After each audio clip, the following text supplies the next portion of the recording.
നമ്മളെപ്പോഴും പറയാറുള്ളൊരു കാര്യമാണ് കുഞ്ഞുങ്ങൾക്ക് നാച്ചുറൽ ആയിട്ടുള്ള ഫുഡ് ഐറ്റംസ് കൊടുക്കുക, ആർട്ടിഫിഷ്യൽ ആയിട്ടുള്ള സാധനങ്ങളെ പരമാവധി നമ്മൾ അവോയ്ഡ് ചെയ്യുക. ഫ്രൂട്ട്സും ഫ്രൂട്ട് ജ്യൂസും നമുക്ക് നാച്ചുറലായിട്ട് കിട്ടുന്ന സാധനമാണ്. കുഞ്ഞുങ്ങൾക്ക് എപ്പോൾ ഫ്രൂട്ട്സും ഫ്രൂട്ട് ജ്യൂസും സ്റ്റാർട്ട് ചെയ്യാം? മിക്ക പാരൻസിനും ഉള്ളൊരു ഡൗട്ടാണിത്. അപ്പോൾ ആദ്യത്തെ 6 മാസം വരെ നമുക്ക് ഫ്രൂട്ട് ജ്യൂസ് കൊടുക്കാമോ എന്നുള്ളതാണ് ആദ്യത്തെ ചോദ്യം.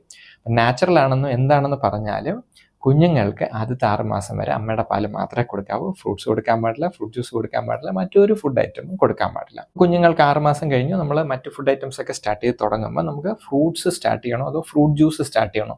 ഫ്രൂട്ട് ജ്യൂസ് എന്ന് പറയുമ്പോൾ നമ്മൾ ഉദ്ദേശിക്കുന്നത് നമ്മൾ പഴങ്ങളെ എടുത്ത് മിക്സിയിലിട്ട് അടിച്ച് അല്ലെങ്കിൽ അല്ലാതെ പിഴിഞ്ഞിട്ട് അതിൻ്റെ കൊത്തെടുത്ത് കളഞ്ഞിട്ട് അതിൽ നിന്ന് കിട്ടുന്ന ജ്യൂസ് മാത്രം എടുത്ത് ചിലർ അതിനകത്ത് പഞ്ചസാര ആഡ് ചെയ്യും, ചിലർ അതിനകത്ത് വെള്ളം ആഡ് ചെയ്യും. എന്നിട്ട് ഇതിനെയാണ് നമ്മൾ ഫ്രൂട്ട് ജ്യൂസ് ആയിട്ട് കൊടുക്കുന്നത്.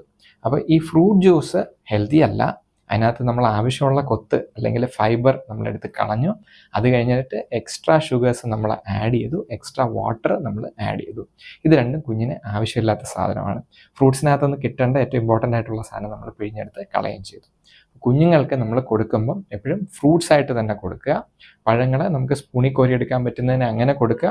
അത് കഴിഞ്ഞ് കുഞ്ഞുങ്ങൾക്ക് പല്ല് വന്ന് തുടങ്ങുമ്പോഴത്തേക്ക് ചവച്ച് കഴിക്കാൻ പറ്റുന്ന ഓരോ പ്രായത്തിലും പറ്റുന്ന സോഫ്റ്റ് ആയിട്ടുള്ള ഫ്രൂട്ട്സ് കുഞ്ഞുങ്ങൾക്ക് കൊടുക്കുക.